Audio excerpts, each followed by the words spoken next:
Bom dia, pessoal! Estamos iniciando o nosso último dia da nossa terceira edição da Semana de Diversidade, Equidade e Inclusão, aqui da Unimed Rio. Lembrando que hoje nós vamos ter duas sessões, uma agora às 9 e outra às 11. Então, vão sair daqui às 10, por favor, voltem às 11. Para iniciar o nosso último dia, eu gostaria de fazer que nem nós fizemos no primeiro, de reconhecer alguns avanços.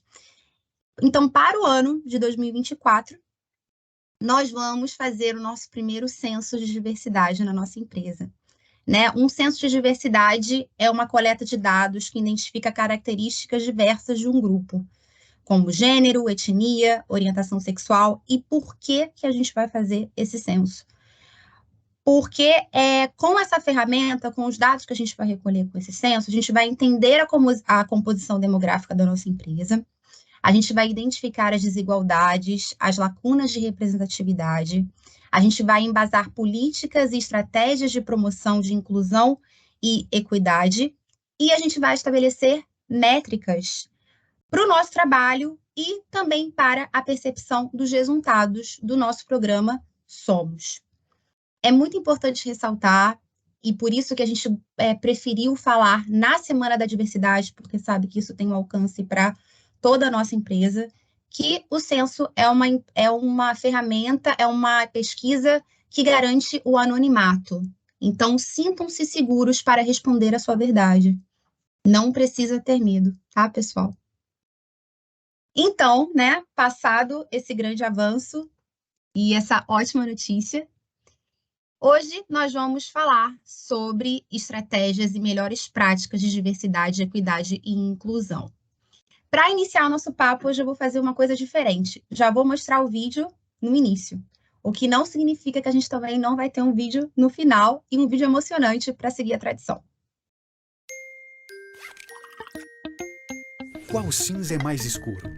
Este ou este? E qual vermelho é mais claro? Este ou este? E o amarelo, o mais brilhante, é este ou este?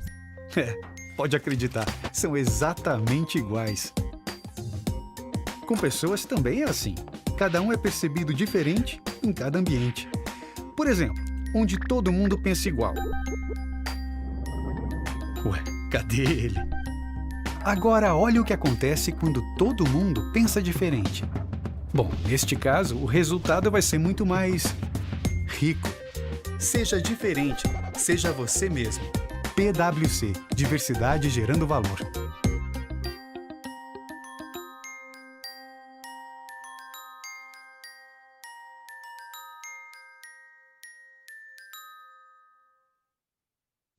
Hoje nós vamos falar não somente da diversidade como um modo das pessoas, né, dos nossos colaboradores e dos nossos clientes se sentirem mais pertencentes, se virem mais nas organizações, mas também do lado business, do lado negócios, né? O tema em questão nos reúne aqui para explorar caminhos que nos conduzam a ambientes mais diversos, equitativos e inclusivos, refletindo como a gente pode moldar as empresas e as comunidades que respeitam e valorizam a singularidade de cada indivíduo. A diversidade não seria somente um objetivo a ser alcançado, mas um compromisso contínuo que requer diálogo, compreensão e, principalmente, ação. A gente está aqui para compartilhar experiências, aprender uns com os outros e o mais importante, né? Explorar estratégias e melhores práticas que possam ser implementadas em nossos contextos, tanto de trabalho, mas como também da nossa vida pessoal. E para contribuir muito com esse tema, eu estou aqui com Brian Leonardo Neri, ele é Relações Públicas e estrategista de temas como diversidade, sustentabilidade e advocacy na L'Oréal Brasil. Além disso, ele é líder de frentes de formulação de políticas públicas. Bom dia, Leonardo. Prazer ter Bom você aqui com a dia, gente. eu que agradeço o convite, estou muito animado para poder bater um papo com vocês. Vim preparado para E poder trazer ótimo, é umas um boas prazer ter práticas você para aqui. vocês. Vamos juntos. Vamos lá. Eu vou fazer como a gente está fazendo nos outros dias, tá? Vou trazer uma contextualização, vou mostrar alguns recortes de jornal, que eu faço isso todo início de papo, para que as pessoas vejam que o nosso tema é relevante, tá bem? Vou compartilhar de novo aqui a tela. Vocês já estão vendo. Aqui eu trago 3 recortes de jornal, falando que cresceram o número de empresas. Esses 3 recortes de jornal, que eu espero que vocês vejam em alguns instantes, vocês vão ver, eles estão mostrando que um número imenso de empresas, e quando eu falo imenso mesmo, eu não estou exagerando, porque há pesquisas. Agora vocês estão vendo, pessoal? Sim, isso, agora foi. Perfeito. Perdão, viu? Que existe um número imenso de empresas que estão implementando em suas estratégias programas de diversidade, equidade e inclusão. Em algumas pesquisas, a gente encontra o dado de mais de 80% de empresas implementando a estratégia que a gente chama de D&I, que está sob o guarda-chuva de ESG, né, de meio ambiente, social e governança, em suas empresas. Então, não é uma simples modinha, é uma realidade, né? Empresas que abraçam diversidade chegam mais longe. Diversidade nas empresas leva ao aumento na produtividade, mostra o estudo. E pensando em resultados, eu vou trazer aqui para vocês o levantamento do Guia Salarial de 2024 da Robert Half, que contou com a participação de 300 executivos a nível C-Level no Brasil. E, dentre muitos assuntos, eles responderam sobre quais os resultados colhidos em equipes baseados em diversidade, equidade e inclusão. Né? De acordo com esse relatório, as empresas de todo o país que já estão adotando práticas de diversidade, equidade e inclusão já podem perceber melhoria na produtividade, impacto positivamente na cultura da empresa, atração e retenção de talentos, o ambiente se tornando mais criativo e inovador e a atração de investidores. De acordo com o que esses executivos falaram, nas organizações que existe essa estratégia e também essa prática, as práticas não são para inglês ver, como a gente fala, né? Elas também garantem que os trabalhadores sejam tratados com respeito e empatia. Embora a gente saiba, e a gente vai falar sobre isso aqui com o Brian, que ainda há muito a percorrer nesse sentido. Essa pesquisa defende que a diversidade deveria ser uma prioridade para as organizações que querem ser competitivas hoje e no futuro. Vale também dizer que, além de tudo isso que eu falei, né, a diversidade também passa a defender processos mais transparentes em suas práticas de atração e retenção de talentos. Não é um dado que está aí no nosso slide, mas 90% dos executivos responderam que também houve mudanças nos processos de atração e seleção para a composição de times mais diversos. Então, com isso em mente, já convido, além do Brian, também os nossos colaboradores que estão assistindo, a clicar ali, né, no canto superior direito, em PR, para mandarem as suas perguntas, tá bom? Então, vamos lá, Brian, já falei demais. Eu queria que você falasse como você tem visto o panorama de diversidade nesses últimos anos e, né, no meio disso tudo, falar da sua história profissional. Perfeito. Bom, você deu um bom contexto de como que a diversidade e inclusão ela está entrando dentro do mundo corporativo. Acho que a gente tem uma crescente conscientização das pessoas em relação ao tema. Então, hoje a gente está percebendo que diversidade e inclusão, para além de ser um direito, né, de vivências de pessoas, também é inovação, também é negócio, também é lucrativo. E para além disso, hoje, quando a gente vê as iniciativas corporativas, né, que estão sendo implementadas em termos de políticas, né, de inclusão dentro das empresas, você acaba tendo um momento pré e um momento pós a essa narrativa, a essa necessidade de negócio, né? Eu costumo dizer que o mercado também, em relação ao momento pós George Floyd, foi aquele acontecimento que aconteceu em 2020, onde a gente teve um assassinato a partir da polícia dos Estados Unidos, e a partir dali você vê o mundo como um todo se disponibilizando e se conscientizando em relação à institucionalização do racismo de uma forma geral, e que isso também passa por outras intersecções, né? E nesse momento foi que as empresas começaram a olhar para o seu quadro interno e perceber que não existem pessoas diversas na composição do seu negócio de uma forma geral. E que isso, de muitas vezes, acabava não só deixando o negócio de forma mais fechada, sem inovar, sem trazer algum tipo de perspectiva que seja de acolhimento e que seja de forma lucrativa, mas a partir daqui você também vê um esforço individual em relação à busca do conhecimento, entender quais são as disparidades em relação ao meu privilégio e ao privilégio da outra pessoa, né?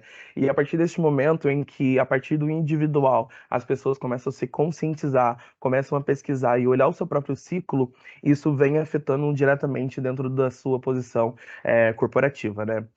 A gente tem desafios que são persistentes, né? Como, por exemplo, a falta de investimento em relação à promoção da diversidade e inclusão, mas também um ponto que é interessante a gente, enquanto empresa, mas também enquanto pessoas, nos cuidarmos, que é em relação à polaridade do tema. Ou seja, muitas das vezes você vê nichos e grupos de pessoas que entendem diversidade e inclusão e as temáticas que abarcam essa frente como sendo algo pessoalizado. E não, a gente está falando de direito, a gente está falando de vivências de outras pessoas, a gente está falando de vidas que são garantidas por Constituição, né?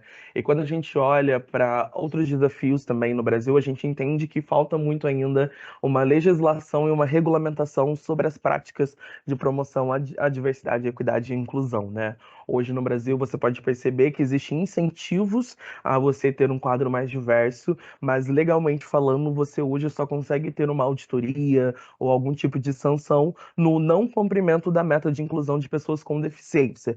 Então, hoje, nesse recorte, a gente consegue ter, né, já uma fiscalização por parte do Ministério do Trabalho, mas as outras diversidades, as outras intersecções que o acompanham, a gente ainda tem um super desafio de poder mover não só instituições corporativas, mas também as instituições públicas para trazer essa relevância para a pauta, né? E, bom, falando um pouquinho de mim, eu sou Brian Leonardo, eu sou internacionalista por formação, mas relações públicas, né, em atuação. Hoje eu cuido da reputação e de propósito de 3 marcas internacionais e 2 nacionais.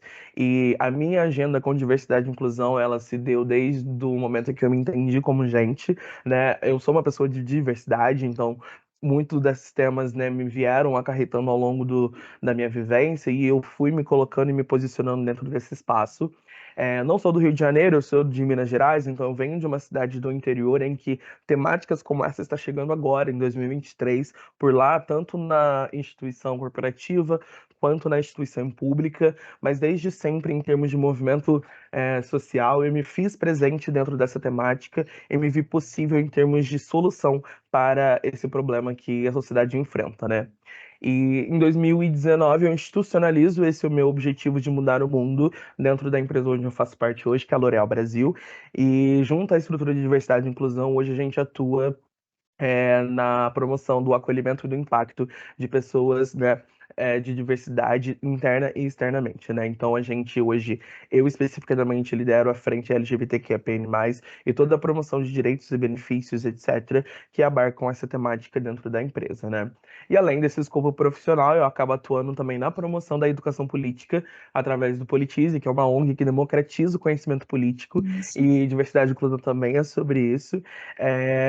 Então, esse é um pouquinho da minha trajetória, do como que eu me formei, como que eu me coloquei dentro dessa agenda de diversidade e inclusão. Ah, eu conheço a ONG, inclusive o site de vocês é ótimo, porque sempre que eu preciso explicar algo para alguém, principalmente no corporativo, vocês fazem o politiquês ficar muito acessível, né? Então, eu já agradeço o Sim. trabalho de vocês. Eu não sabia que eu sabia que você atuava, mas não sabia que era nessa ONG. Ai, que legal, muito legal. Você Deixo falou o recado para sobre. todo mundo conhecer também, é super Ah, sim. interessante para conhecimento, super. Quando você estiver falando a próxima resposta, eu vou colocar aqui o link da ONG para que as pessoas possam conhecer. Você falou em algum momento da sua fala que às vezes as pessoas que trabalham com diversidade nas organizações, elas caem no pessoalismo, né? Uhum, Acabam, vira. Eu, por exemplo, era a menina da diversidade em um lugar que eu já trabalhei. E sim. às vezes a gente se vê como um Tolkien, né? Porque as pessoas que lideram essas frentes, não estou falando de grupos de afinidade, no caso, né? Porque realmente a gente tem que ter representatividade das maiorias minorizadas, mas as pessoas que pegam essa pauta para si são pessoas que são representantes da própria maioria minorizada, né? Por quê? Né? Eu vejo também que além da gente ter prazer de trabalhar com isso, né? Eu amo trabalhar com isso, mas também porque as pessoas que não fazem parte dessas minorias têm uma certa resistência, um certo medo. Quando a gente vai fazer mapa de stakeholder, né, de pessoas interessadas, é muito comum a gente ver como detratores ou as pessoas mais desconfiadas, as pessoas que fazem parte de grupos que são socialmente mais privilegiados, né? Como homens brancos, mulheres também brancas. E a minha próxima pergunta vem disso. Por que que você acha que esse tema incomoda tanto, causa resistência, medo? E como lidar com a resistência de partes da organização que podem ver essa estratégia como uma ameaça? Bom, a resistência, né, a essa temática, diversidade e inclusão de uma forma geral, ela parte, tem várias razões para que isso aconteça, né? E a gente, enquanto empresa, enquanto líderes dessa agenda internamente, a gente deve ter uma preocupação em relação a esse tipo de ameaça, a esse tipo de resistência, de uma forma sensível e educativa ao mesmo tempo, né? Acho que algum dos fatores que hoje permeiam, né, algum tipo de reatividade em relação às propostas de diversidade e inclusão é a falta do conhecimento, né? Eu acho que o estranho, né, o não conhecimento daquela temática leva as pessoas a um local de viés inconsciente. Ou seja, eles pegam tudo aquilo que, em termos de sociedade, foi construído em relação a esse tema ou aquela vivência e toma aquilo como verdade e já gera um tipo de reativismo em relação à não aceitação da temática ou à não aceitação de uma construção de uma agenda. Então, educar essas pessoas é o principal ponto em relação a entender não só quais são as vivências hoje dessas pessoas, desconstruir alguns estereótipos, né, feitos ao longo dos anos, mas também mostrar que falar de diversidade e inclusão também é pensar no futuro longínquo do nosso negócio, da nossa empresa.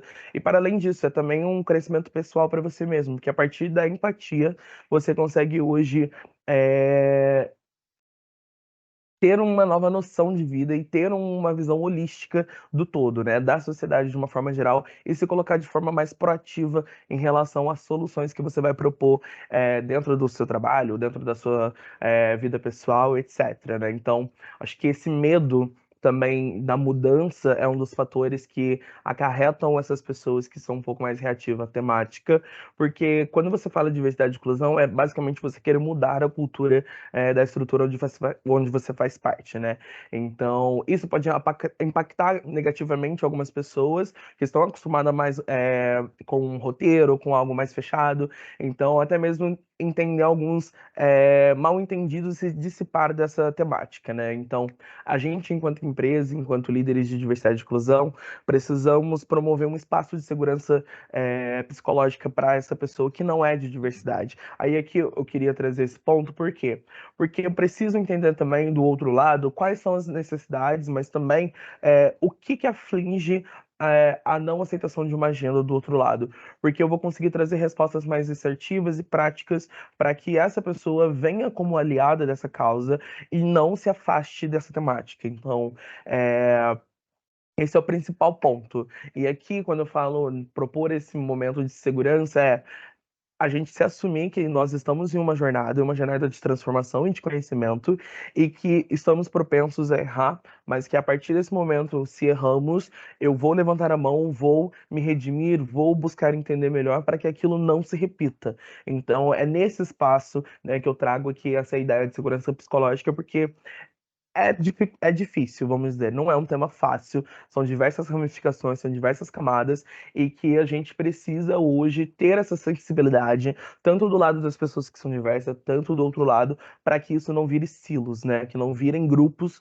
separados, mas que isso se integre em algum momento, né? Proporcionando, né, novas oportunidades, tanto pessoais quanto profissionais, e que isso seja equitativo e que seja justo para ambas as vivências. Perfeito, Brian. Eu tenho aqui a primeira participação dos nossos colaboradores que estão assistindo, da Carolina Augusto. Ela fez um preâmbulozinho na pergunta dela. Na implementação de programas ou na promoção de ações dentro da temática diversidade, equidade e inclusão, qual tem sido a abordagem mais eficaz para superar desafios e garantir a participação ativa de colaboradores? Você poderia compartilhar experiências sobre estratégias que promovem o engajamento e a compreensão em toda a organização? Eu já faço o link com a próxima pergunta que eu ia fazer para você, porque é muito comum quando a gente digita no Google diversidade, tem vários manuais, né, de implementação de programa, né? Geralmente você tem que fazer um estudo, daí você estabelece grupos de afinidade, né? Tem uma receita de bolo. Então, eu queria perguntar, na sua expertise, em questão, além do que a Carol falou sobre engajamento, mas em como estabelecer uma estratégia personalizada à realidade daquela organização, porque existe essa receita de bolo e, assim, obviamente que dá certo em algum ponto, mas chega um período, uma hora que não dá mais, porque a realidade acaba sempre acima do que é utopicamente desenhado nas estratégias, né? Então, gostaria de saber Sim. a tua visão sobre isso. Maravilha. Eu vou trazer uma visão prática primeiro de como é que a gente estruturou os últimos 3 anos em termos de ações efetivas e de engajamento com o nosso colaborador, mas para além disso, no final, eu vou dar uma pincelada de como é que a gente consegue fazer uma estratégia assertiva e meio que vocês já têm uma das primeiras respostas que eu traria aqui, tá? Mas hoje, quando eu olho para a jornada de diversidade e inclusão aqui, a gente passou por 3 estágios, né? Um primeiro estágio que é o letramento, que, querendo ou não, a gente precisa balizar todo mundo em relação a este conhecimento. E aqui a gente tem 2 pontos que são interessantes, que a gente, quanto empresa, precisa nos posicionarmos internamente em termos de mostrar qual é a nossa visão, qual é o nosso objetivo para com essa temática e o que a gente espera dessas pessoas dentro dessa temática. Então, a transparência na comunicação, principalmente da alta liderança e da instituição de uma forma geral, é o principal ponto. Mas, para além disso, da transparência, é realmente a execução desse objetivo e a execução dessa missão.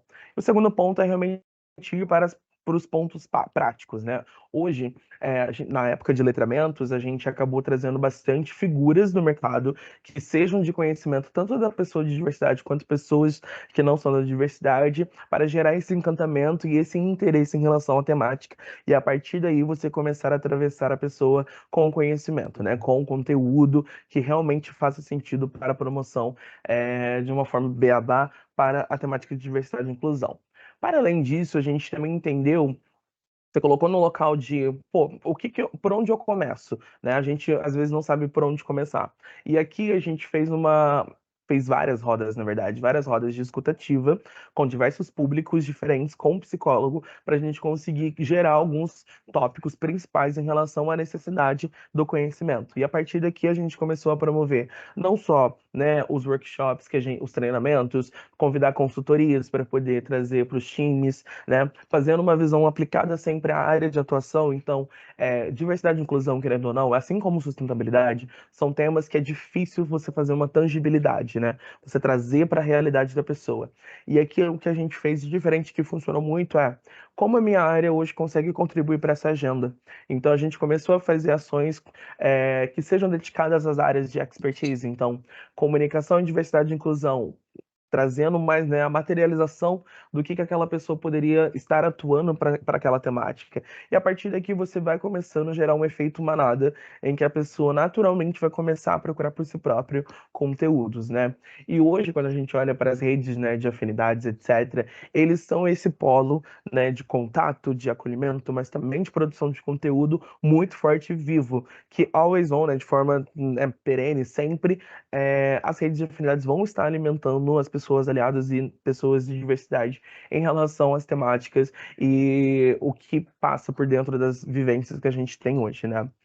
Além disso, um ponto que eu já falei no início dessa fala é que a gente precisa criar um frame estratégico para as temáticas de diversidade e inclusão. Então, entender o nosso negócio. Qual é o nosso negócio hoje? Aqui eu trabalho com beleza, né, produzo produtos para as pessoas, etc. E isso passa de uma perspectiva de diversidade e inclusão. Os meus produtos estão sendo, né, bem aceitos por todos os tipos de público, proteção solar está adequada ao tipo de pele mais escura, eu estou fazendo algum tipo de impacto social, a minha comunicação ela está sendo representativa, eu estou representando o Brasil em termos estatísticos dentro das minhas comunicações. Então, as pessoas hoje internamente elas estão representando essa estatística internamente. Então, ter um pouquinho desse frame desenhado de como que o meu negócio vai estar atuando dentro da diversidade e inclusão é um segundo ponto para poder deixar as pessoas engajadas em relação àquela temática de que diversidade e inclusão, para além de direito, a gente também está falando de negócio. Se eu conseguir mover esse ponteirinho, eu vou estar movendo inovação, vou estar movendo mais lucratividade. É, O segundo ponto que a gente teve em termos de agenda, quando a gente olha para a nossa jornada, é um jornada de práticas, né? Então aqui a gente já balizou todo mundo em relação ao conhecimento básico do que é diversidade e inclusão e a gente vai além. Né? A gente começa a entrar para as interseccionalidades, para as outras vivências. E a partir daqui, as pessoas já estão mais empoderadas em relação a criar ações efetivas dentro de suas áreas.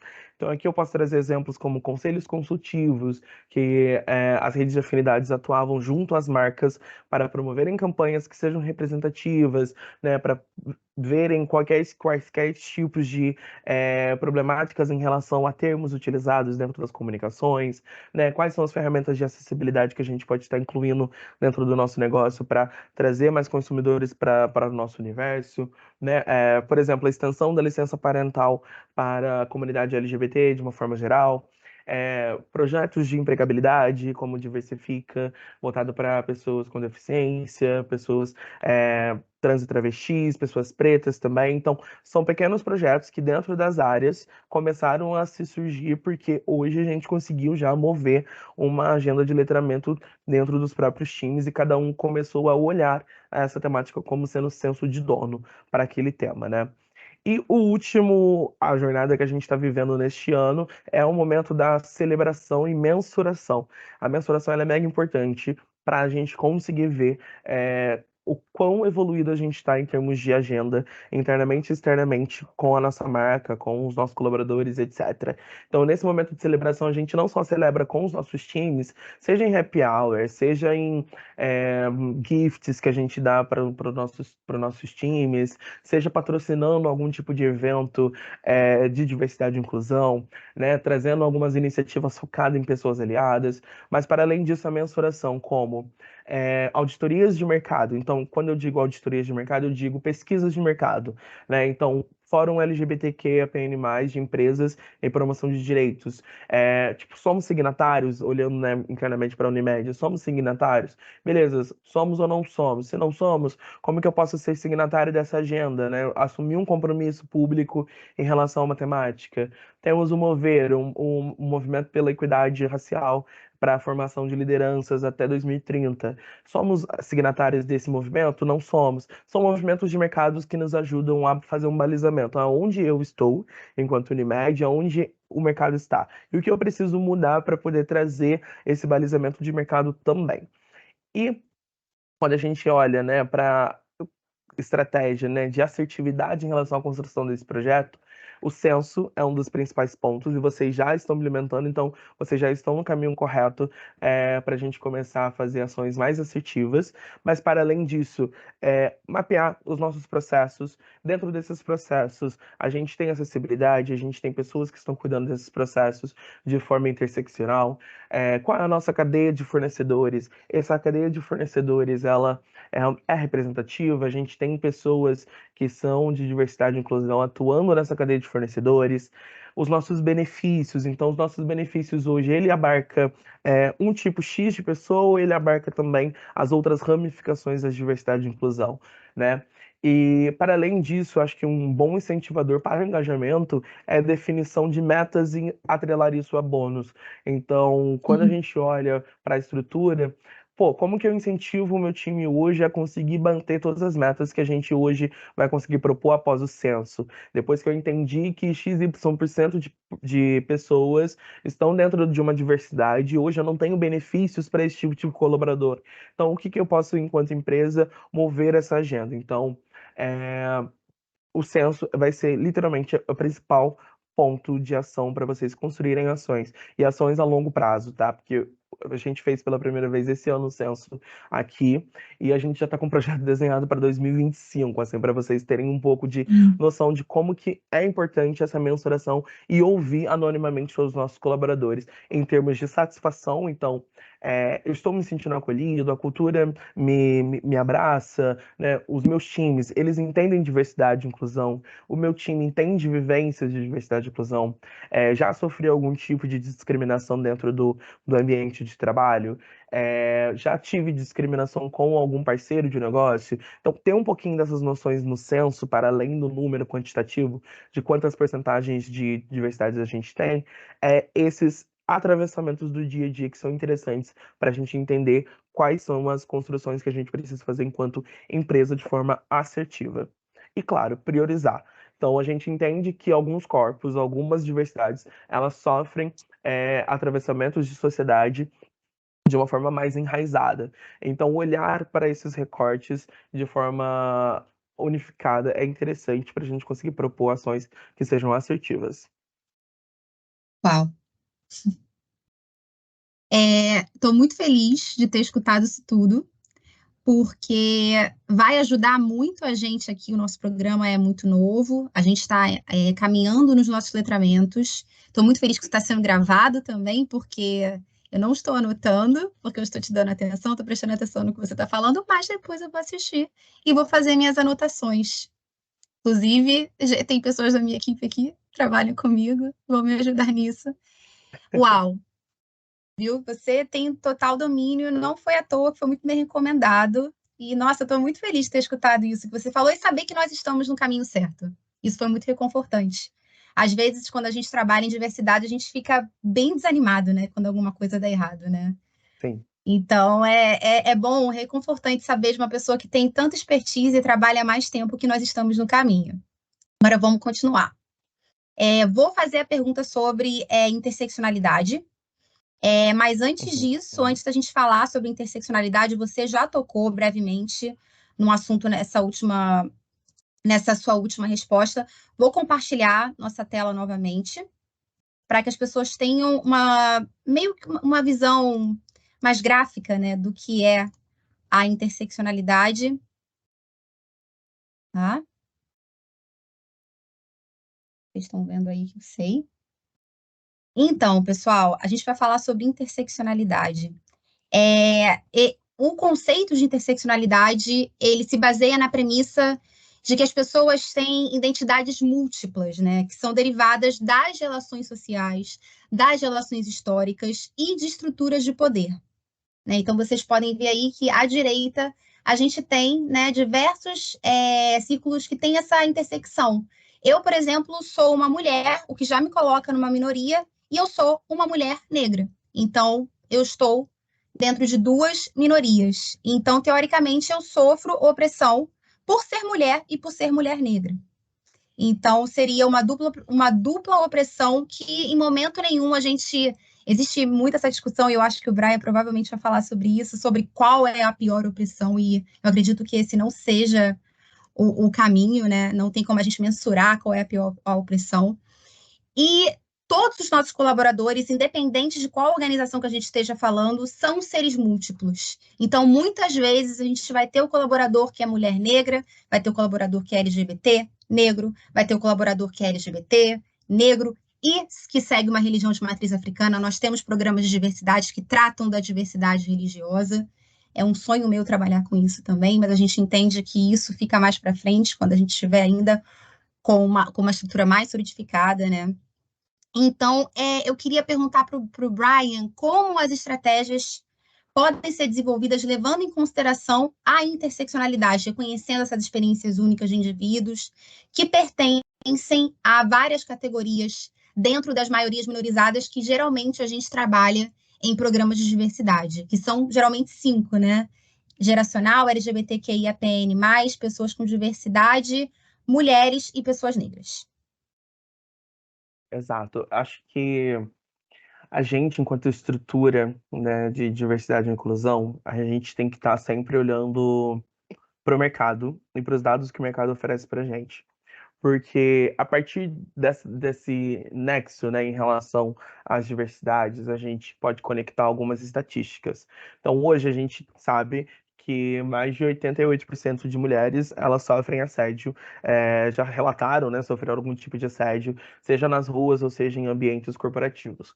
Mas quando a gente pega o recorte racial, a gente entende que quase 60% dessas mulheres relataram, ou seja, existe uma proporcionalidade aí em que você coloca corpos com recortes de diversidade mais vulneráveis dentro da sociedade. E aqui a gente precisa priorizar antes de trabalhar a intersecção.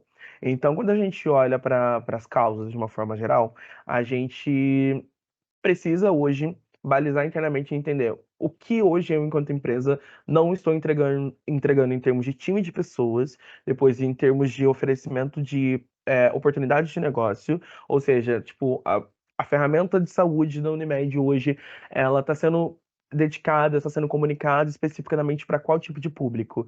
Esse público, na estatística de saúde, é realmente o público que precisa, de alguma forma, essa total atenção ou não? A gente hoje precisa comunicar ou construir estratégias de mídia que sejam específicas para a população preta, que hoje, mais de 33%, segundo o IBGE, não tem acesso à saúde de uma forma geral. Ou o contrário, pessoas trans hoje, né, quando a gente vê dentro das empresas, não tem algum tipo de benefício em relação à sua vivência. Então, a gente ter esses números, esses dados externamente, olhar internamente, nos ajuda a pensar a interseccionalidade. E para a construção da estratégia, a gente precisa sempre ter na cabeça que não é algo linear, não é algo que você vai conseguir construir um projeto muito estruturado e que você vai conseguir abarcar todas as interseccionalidades. A gente não consegue fazer isso. Mas a gente, enquanto empresa, precisa ter uma noção de flexibilidade. Então, a gente constrói um projeto X e, a partir daquele projeto X, como que ele consegue se desdobrar para as outras diversas realidades que a gente tem em termos de interseccionalidade, né? Então, a gente precisa ter isso em mente, entender que isso é uma jornada que, às vezes, a gente vai ter que olhar no caso individual, porque às vezes a gente não vai ter realmente uma proporção grande para fazer um projeto tão robusto, mas que às vezes é uma ação pontual para aquele tipo de interseccionalidade, mas a gente precisa ter essa noção de que não é algo linear. O segundo ponto é que a gente, principalmente os líderes, eles precisam estar e se colocarem numa posição de escuta ativa. Então, antes de pressuporem ações ou pressuporem necessidades, por que a gente não senta para falar com um grupo de afinidades para poder entender quais são as queixas ou quais são as demandas que estão chegando até a gente? Ou fala com vivências diretamente, entende com a pessoa do seu time, pô, para vir para o trabalho, você sofre algum tipo de atravessamento? Tipo, é seguro para você vir presencialmente ao nosso trabalho? Você já sentiu ou se sente confortável ou não a relatar algum tipo de discriminação internamente? Então, o não pressupor coisas é o principal ponto. E isso também inclui na prática da não discriminação. Porque quando a gente pensa em interseccionalidade, ela vai para além dos fatores que a gente entende de pilares de diversidade e inclusão. Então, eu posso ser uma pessoa LGBT, eu posso ser uma pessoa pessoa preta, posso ser uma pessoa gorda, mas eu posso ser uma pessoa afeminada. Então, essa pressuposição de discriminação pode me levar para diversos outros locais em que pessoas que não são de diversidade podem pressupor a minha vivência, ou já me chamar no feminino, ou será que realmente eu gosto de me ser chamado no feminino, ou coisas do tipo, e o contrário também. Então, essas pressuposições precisam ser evitadas para a gente, primeiro, não fazer a discriminação e, segundo, conseguir propor ações que sejam realmente, de fato, usável, né? Que seja de útil, benefício para as pessoas. Acho que uma segunda ação que a gente, enquanto empresa, pode ter, principalmente na sensibilização da liderança, é estabelecimento de um desenvolvimento profissional personalizado. Então, acho que aqui dá para a gente pensar um pouco. Hoje a gente tem um problema que a gente não tem, por exemplo, líderes que são negros dentro do mercado de uma forma geral. Então, como eu, enquanto empresa, estou respondendo a essa demanda do mercado, eu estou tendo um olhar, um cuidado para essas carreiras internamente. Qual é o gargalo? Aonde as pessoas acabam, que são, né, são racializadas, acabam saindo da minha empresa, ou quais são os gargalos que hoje não permitem que essa pessoa ascenda para uma posição de liderança? E como eu, enquanto estrutura de RH, enquanto estrutura de GNI, consigo co-criar, né, projetos que sejam de desenvolvimento específico para esse tipo de recorte e de interseccionalidade. E mentoria para a liderança, acho que é o principal ponto. Essas pessoas precisam estar falando de si para si, no sentido de trazer pessoas de liderança que sejam diversidade no mercado para poder falar de liderança para liderança e começar a partir daqui colocar em ações e que de sensibilização para essa pessoa conseguir mover e ter um olhar holístico para tudo que acontece em termos de diversidade e inclusão. Então, acho que a interseccionalidade, ela é um tema complexo, é um tema que a gente precisa entender que são várias ramificações e que a gente nunca vai saber de tudo. E que a gente deve se colocar numa posição de vulnerabilidade e perguntar. Não é feio perguntar. Se colocar numa posição de tipo, eu não sei, é bonito, é interessante, é até melhor do que Sim, você fazer uma discriminação e depois pedir desculpa. Evita isso. Evita esse estresse, porque toda essa parte de discriminação e não escuta atravessa diversas vezes profissionais. E isso afeta emocionalmente, pode afetar fisicamente, dependendo do tipo de situação, e isso pode acabar acarretando nas estatísticas que a gente já conhece hoje, que não são tão positivas para pessoas que são de diversidade. perfeito. Eu queria te perguntar sobre a sua experiência com grupos de afinidade, principalmente no que tange a, a, Uhum. a um grupo de afinidade que talvez não seja tão engajado e que muitas vezes acontece de uma área específica acabar ficando com todas as demandas de diversidade, sendo que ela tem outras demandas, né? A diversidade é mais uma Uhum. demanda, pensando mesmo em questão de estratégia, né? De botar a mão na massa mesmo. Como é que a gente pode não deixar tudo na mão de onde geralmente fica, do RH, né? Como que visão Super. você tem sobre isso? E que É, acontece muito quando a gente trabalha com diversidade. Acho que você tem um ponto muito interessante, que primeiro, né, eu não sei como é aí, mas aqui, pelo menos, o trabalho em grupos de afinidades, ele é voluntário, então a gente já perde um pouco, né, da disponibilidade dessa pessoa ali em termos de atuação. É, então, aqui, para solucionar esse ponto que é voluntário, mas por outro lado, você consegue se desafiar profissionalmente, porque você vai estar atuando em uma área que não é necessariamente a sua, de expertise, de sua atuação. E como é que a gente hoje consegue, dentro de uma estrutura de RH, ou dentro da estrutura da liderança, olhar essa vivência extra, né, escopo profissional, como sendo algo interessante para olhar a carreira dessa pessoa. Então, aqui já é um incentivo. E a partir do incentivo, você consegue colocar as pessoas mais disponíveis a estar atuando dentro dessa temática, né? Então, para além disso, como que a gente, enquanto empresa, devolve para essa pessoa que está atuando nessa temática?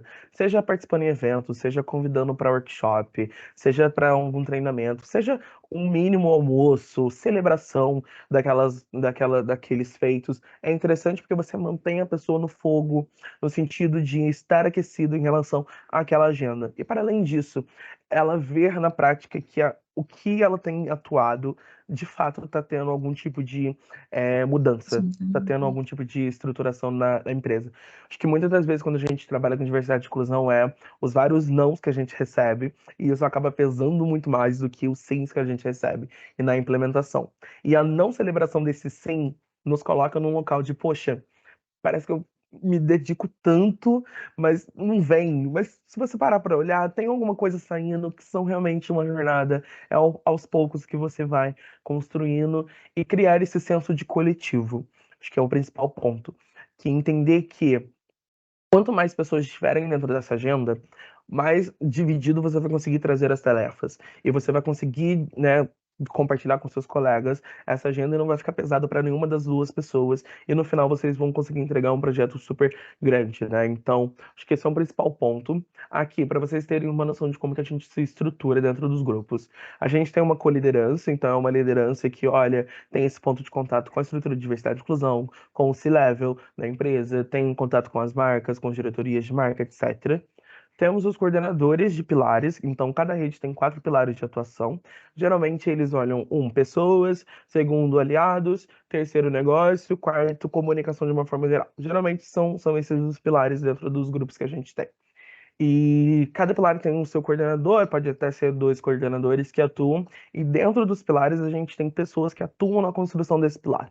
Então, geralmente são 5 pessoas, de 5 a 10 pessoas que atuam na construção.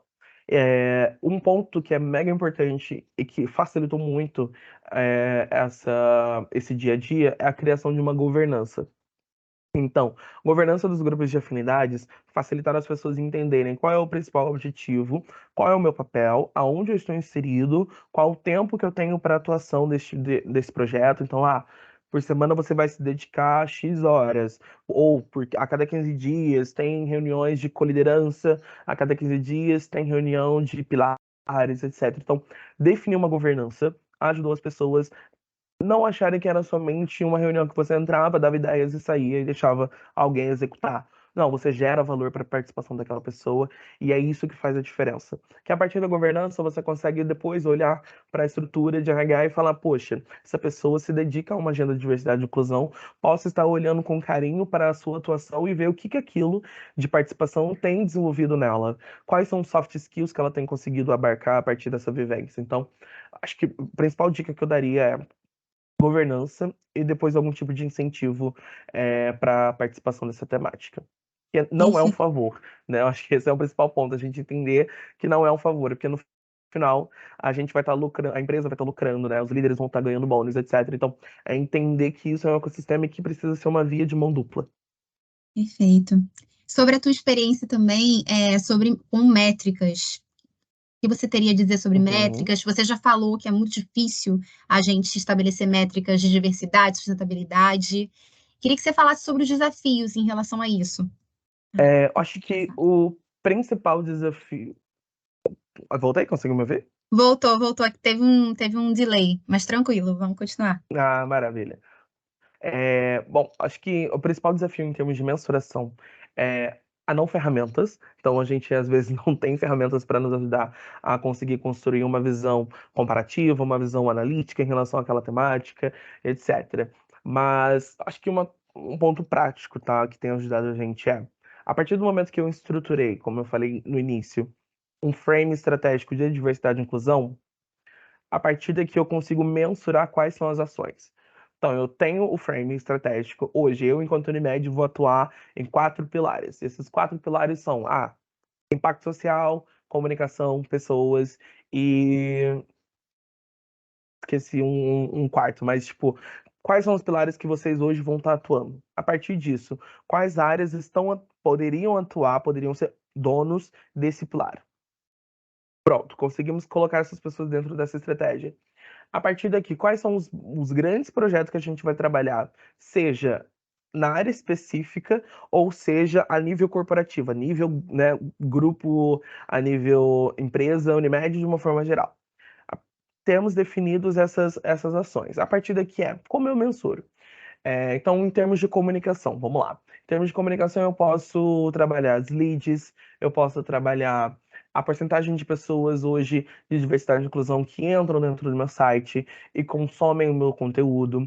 3, eu posso mensurar a quantidade de conteúdos que eu tenho produzido focado em diversidade e inclusão e quanto isso tem me trazido em termos de alcance, em termos de engajamento, em termos de comentários, compartilhamento, etc. Então, são ferramentas que a gente consegue ter dentro do próprio Instagram, dentro do site, dentro do LinkedIn, etc. Posso criar uma estratégia de liberalização de espaço da minha liderança para temáticas de diversidade no LinkedIn. A partir daqui, eu posso pensar em mensuração de quantas pessoas se demonstraram mais interessadas em vagas da empresa. A gente pode ter métricas também de pessoas, que é super interessante, que é acho que uma das mais difíceis de se ler, que é a taxa de evasão de pessoas racializadas ou taxa de evasão de pessoas de diversidade e inclusão da estrutura da empresa, e entender quais são os motivos. Então, acho que criar um processo ali de Employer Branding, entender como que essa pessoa, ou por que que essa pessoa hoje decidiu sair da minha empresa, e por que disso, e a partir daí construir planos de ação para evitar essa saída.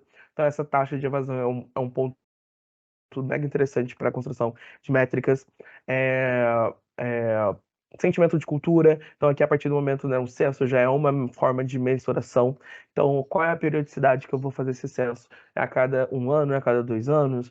Como que eu vou sentir? Porque a diversidade e inclusão, querendo ou não, dependendo da taxa de evasão de pessoas, esse número pode mudar do dia para a noite. Então, se eu tenho uma alta taxa de pessoas de diversidade saindo da minha empresa, esse número do censo já está defasado. Eu preciso novamente entender quem é o público que está comigo e como que eu consigo endereçar essas respostas.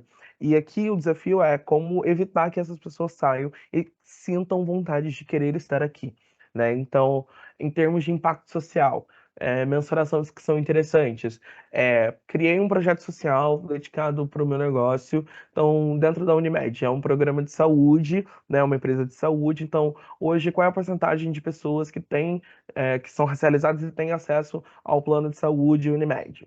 Pô, 10%, poxa, tem 56% de pessoas no Brasil que são racializadas. Então, como que a gente equilibra isso? A gente faz algum tipo de incentivo? Ou a gente entra em parceria com alguma ONG e a partir daqui a gente mensura quantas pessoas impactadas eu posso ter disponibilizando planos de saúde gratuitos? Então, são ações que dá para a gente construir, dependendo da ação, a gente consegue mensurar. Infelizmente, hoje, GenAI, as mensurações são díspares, são múltiplas, porque você pode, dependendo da ação, o seu KPI é totalmente diferente.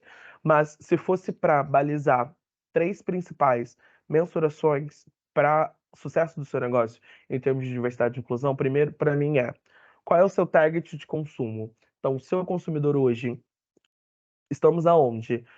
Qual é o quadro do seu consumidor hoje? A partir das ações de diversidade e inclusão, esse quadro se alterou de alguma forma? Vamos entender. É um dos pontos que eu acho interessante para gerar valor para o negócio e para a agenda de diversidade e inclusão. Segundo ponto, quais são os benefícios hoje que a gente conseguiu implementar que são aplicados a pessoas de diversidade e inclusão? E aqui, quando eu falo benefícios, pode ser carreira, pode ser programas de desenvolvimento profissional, pode ser em termos de saúde, pode ser em termos de alimentação, transporte, pode ser N pontos, mas quais são as valorizações que eu, enquanto empresa, estou dando para a pessoa? E o terceiro, que para mim, aí aqui é um lado mais da minha vontade, é o impacto social. Para mim, a gente tem um desafio muito forte e as empresas têm uma responsabilidade. Nós estamos num local político, nós estamos no Brasil em que precisa de apoio do setor privado para mover agendas. E não é somente o setor público que tem essa responsabilidade. O setor privado também, porque é o setor privado que emprega, é o setor privado que gera renda para o país. E a partir daqui que a gente consegue mover e implementar ações que vão, de fato, contribuir para a mudança que o mundo precisa. E a empresa privada é parte disso. Então, aqui, a mensuração que eu faria qual é o meu grande impacto social que eu tenho enquanto empresa? O que eu tenho feito? O que eu tenho investido na sociedade sem querer de volta. Acho que esses são os 3 principais pontos que eu, hoje, se fosse para institucionalizar e, pô, eu quero acompanhar de fato essas ações, essa métrica, seriam esses 3. Perfeito. E já encerrando o nosso papo, se você tivesse uma bola de cristal, como é que você enxergaria o Brasil nessa área daqui a 5 anos? Você falou que você tem metas para 2025 já. Geralmente o pessoal fala da Agenda 30, né, por Tem, causa da ONU. Você acha que a gente está caminhando? Eu acho que a gente está caminhando, eu sou otimista por natureza. olha, qual é a eu vou falar aqui de forma pessoal. Claro. Então, qual é a minha sensação? Que eu atuo tanto no lado privado quanto no lado público. Do lado público, o meu cenário é totalmente pessimista. Eu não vejo tanto uma mudança. Eu vejo ações, eu vejo comunicações, eu vejo publicidade, eu vejo de fato várias ações que, poxa, me dá uma falsa impressão de que, pô, estamos caminhando. Mas aí a gente entra naquele ponto da mensuração. Eu não vi tanto mudança em relação a esses dados. A Entendo. discriminação não diminuiu, a empregabilidade não aumentou para pessoas de diversidade e inclusão. Então, eu ainda vejo pouco mudança de fato publicamente falando, né, em termos de estatísticas, etc. Mas também é uma resposta a poucas empresas estão ainda, de fato, investindo nessas ações. Então, tem muitas outras microempresas ou empresas de grande porte que ainda não estão nesse mundo. E que a gente precisa dar o start e falar, pô, 2030 tá ali, então vamos querer dar uma mudança, vamos querer implementações que sejam de fato relevantes e que a gente consiga recuperar tudo que a gente já perdeu em termos de programas de diversidade e inclusão. Então, do lado público, eu sinto que ainda temos um bom caminho. Mas, olhando internamente, dentro da estrutura privada, para mim é o que é genuíno dentro da diversidade e inclusão, é a gente precisa fazer dentro primeiro para depois conseguir impactar fora. Então, tá tudo bem.